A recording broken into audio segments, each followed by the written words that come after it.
In this video, we'll show the full segmentation workflow, from the first scene, model orientation, to opening the setup scene. Start with model orientation, set the spatial orientation of the models using 3 points, then adjust the initial byte using the gizmo. Next is sculpting. This step lets you correct the scan, fix digital anomalies, smooth surfaces, remove retainers, and more.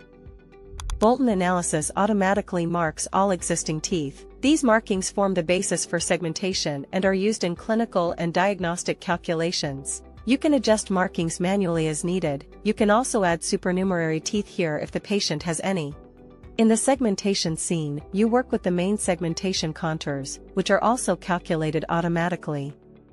Users can manually adjust the segmentation lines. This patented technology is among the most accurate on the market. Red contours show the interproximal contact areas between teeth, which scanners cannot capture. Vision reconstructs the geometry in these areas to match the anatomical tooth shape.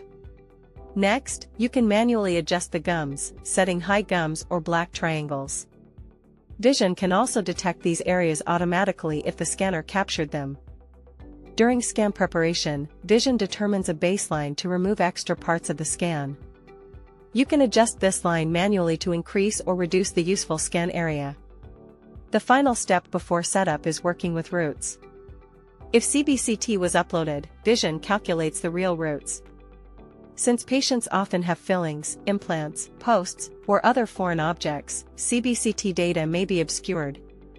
Users can switch to parametric roots and adjust the tooth axis for convenience.